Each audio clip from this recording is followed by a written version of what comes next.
we're up to book 6 on the International Booker long list, and this was the one that I sort of started to click into the long list, and I really enjoyed this one. This book is Under the Eyes of Big Bird. It's a scary place to be. This is a short story collection that ostensibly follows the next few centuries or millennia of human evolution in a very sparse, bizarre style. And when I finished it, I had a really positive opinion of the whole thing, although I do feel like the book explains too much towards the end of it.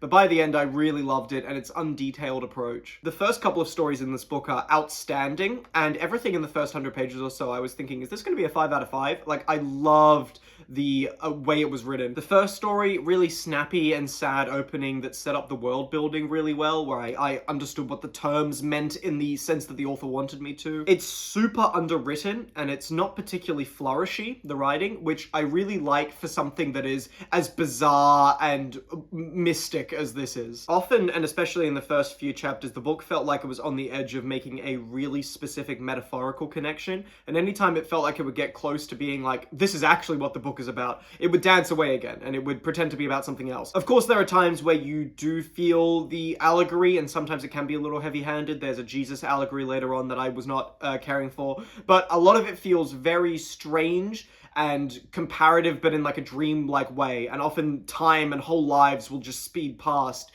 in the way that the book is written. And yeah, the gaps between the stories was also something I really liked. There's a really noticeable gap between one story and a story that's about a plant person. Yeah, you have to read it to understand what that means. But I love the gap between there. I love what that says. I love the differences in viewpoint. I felt like every story was pretty unique and had unique characters or unique themes, especially towards the end. Every story started to feel very distinct. There's lots of weird rules that aren't explained, and a lot of the characters are very sure of their reality and their place in it, which makes the whole thing feel freakier when there's weird stuff that's happening. And the world of the book definitely feels like it expands. In the first couple of chapters, you only know so much about what the book is even about, what the book is even saying, what these terms mean, what are mothers, and so on. And then the book gets bigger and you feel like the world of it expands. There's more characters in the later stories, and as you start to understand more about what the book is doing, it becomes more complicated. And I really felt that gradual push that I enjoyed a lot. There are recurring characters, I like that about it, but there's also a total lack of spatial detail,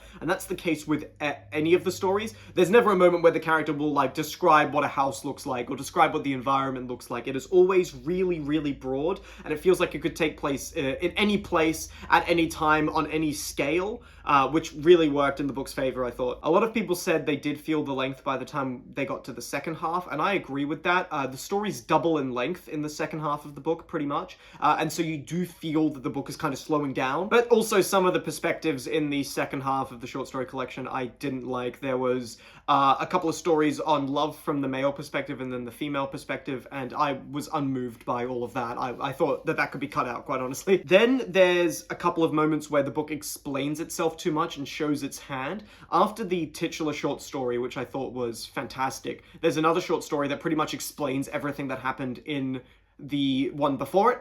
And I didn't like that. I thought that shouldn't have happened. I loved the titular short story because of how confused it made me and how kind of creepy it was. And then in the next story, it was just like, oh, here's what it all meant. And I was like, well. And then one of the last few chapters in the book explains that it was AI that did everything. The book completely explains everything that had happened before it and said all of these weird terms, they were actually referring to AI. All the weird stuff in the book was because of AI and this big computer called the Great Mother I guess. And I was annoyed by that. I was annoyed that the book was forcing me to think a certain way about it and go, well, it was actually about AI. When you read back the first few chapters, just remember that it was a robot controlling everything. When the AI chapter comes and it starts to explain everything that you've seen, it was explaining stuff that was already implied. I pretty much had already guessed everything that the AI tells you at the end, and the only things I didn't get were like specifics of it, but I understood in broad strokes what the book was doing and what it was about, and I understood that there was some kind of force overseeing everything. I just didn't need to know that it was a computer.